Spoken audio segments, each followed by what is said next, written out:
Frito-lay life-size promotional Woody and Buzz have always been one of Thinkway's most interesting pieces of Toy Story merchandise back in the day. They still are to this day, now becoming rare, expensive, and sought after by collectors today. They've become one of the most interesting pieces of Toy Story merchandise ever made to this day. Hello everyone, and welcome back to another one of my discussion videos, where we talk about the many different types of Toy Story toys and figure variants that were released throughout the years by the many different toy companies. With the release of Toy Story 1 in 1995, Thinkway were releasing their first line of Toy Story figures that year, including large-scale talking figures like Woody and Buzz and other characters, as well as smaller-sized action figures of all sorts of different play features. But the most honorable mention goes to a variant of both the characters in large size, known as Frito-lay Promotional life-size Woody and Buzz. Apparently in 1995, Thinkway partnered with Frito-lay, the chimp company, to create these life-size versions of Woody and Buzz for store displays to promote the first Toy Story movie. Woody was very similar to the original 1995 Thinkway Woody doll, using the same head and hand molds as that Woody doll, but just in much larger size. He's 4 feet tall, his whole body is made of fabric, his badge, belt buckle, and spurs are made of felt material. His belt, gun holster, and boots are made of a leather material. His head was removable, is made of fragile PVC material that could crack easily over time if you weren't careful, with no stitching details. It's based off the Adventure Buddies Woody dolls that Thinkway Toys released around the same time, in the smaller size and the jumbo version one. And the back was pretty plain, no pull string or anything on the back. He had wires in his arms and legs like the original 1995 Thinkway Woody doll, so he could pose in the arms and legs. As for Buzz, he was 3 feet tall. He had the same 1995 Thinkway buzzlightyear head sculpt, just in a larger size. He's also based off the Adventure Buddies buzzlightyears in the small size and the jumbo version as well, bringing the same head sculpt as well as the same body portions as those two Buzzes had. He had some nice sticker decals on the front and on the back, which most of the older Thinkway buzzlightyears at the time didn't have the Danger Jigsaw sporting stickers on the back of their jetpacks at the time. He had a giant plastic skeleton inside of him, so he was really stiff, so he couldn't move the legs or anything. We did have some nice arm articulation though, so you can move both the arms up and down basically, or just rotate them. Both these figures have gone to get released again after the first Toy Story movie, as well as around the time of Toy Story 2 in 1999 and the early 2000s. Woody pretty much remained the same, despite the fact his body was wired out, and his arms and legs were floppy and not posable anymore because they didn't have the wires in them. Kind of got the 1995 original Woody doll with the posable arms and legs was discontinued due to child safety hazards. Buzz pretty much remained the same though. They had two different types of tags, Toy Story 1 cloud tags, as well as Toy Story 2 branded tags. They've become available through public purchase through Disney stores, Disney catalogs, as well as exclusive to Walmart's in Canada. They retail for $125 in the US and $150 in Canada. The boxes they come in are pretty plain, though they have printing on the side of the box that tells the contents of the box, and as well as which number of what you got. The first batch, there were only 150 of Woody made and 300 of Buzz made. The second batch came out around the time of Toy Story 2 in the early 2000s. There were 1,500 of them made. It is unknown how many of these were actually made, because the numbers on the boxes seem to indicate the whole limited edition one of who knows how many were made type of thing.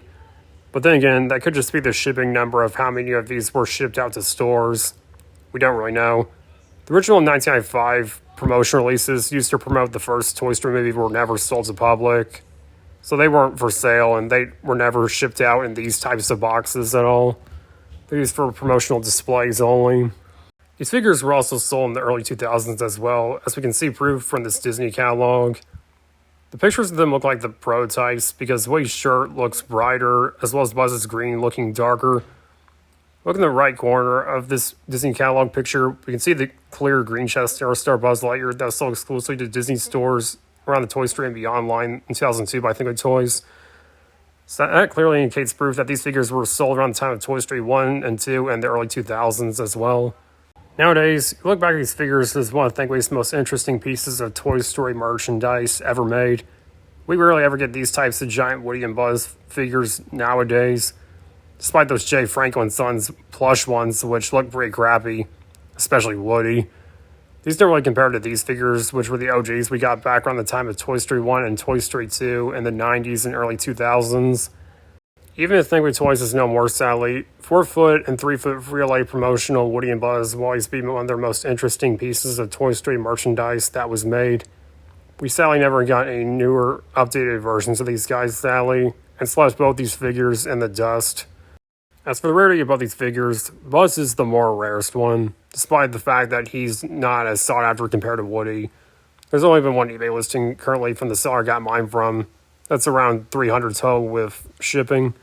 With Woody being the most common of the two, he's the one that's going to leave a dent in your wallet, because prices for this guy plus the shipping go up from the hundreds to $1,000, which is ridiculous.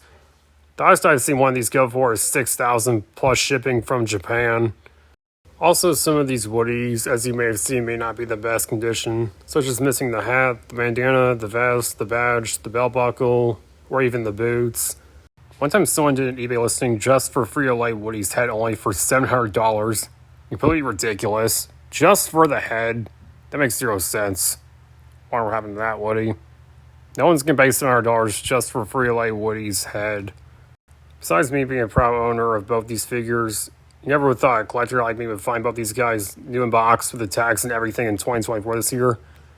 Despite, unfortunately, Woody's hat came broken, which kind of sucked. But you guys have probably seen there's other people on YouTube out there who have the Woody besides me, like Tigra, Summit Toy Box, Ounce Toy Collecting. You get the idea. There are only two other people I know of who have the Buzz besides me, like Mark Hunt Studios and Ounce Toy Collecting. Because the Buzz is more rare and not as sought after compared to Woody. The Woody is more common and he's more sought after compared to Buzz. It's easy to identify the Woodies to tell them apart. The original promotional version has a slimmer body and he has a metal skeleton inside of him, so his arms and legs are posable, so you can bend them like the original 1995 Thinkway posable Woody doll. And the released version that sold to the public has a fatter body, so he's much more wider, and his arms and legs are all floppy because they don't have the metal skeleton inside of him. And the Buzz, there's no really difference to tell apart with him. He's basically the same, just different tags. Toy Story 1 tagged or Toy Story 2 tagged. No differences with the Buzz, really. Overall, Frito-lay, Woody, and Buzz have faded into obscurity over time, becoming rare, expensive, and sought after by collectors as time went on.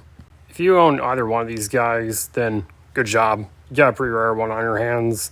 Or if you plan on picking them up, make sure they're in good condition and that they're not in too rough condition where they're all beat up or missing anything. I've seen some that are not in the best condition. So yeah, guys, I really hope this video helped you guys out with those of you who are new to collecting Frito-lay promotional life-size Woody and Buzz and didn't know much about them. I really hope this video helped you guys out.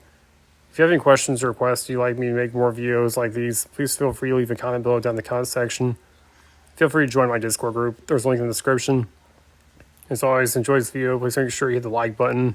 If you'd like to see more video reviews and content, please make sure you subscribe to the channel. It helps me out. See you guys next time. Have a great day.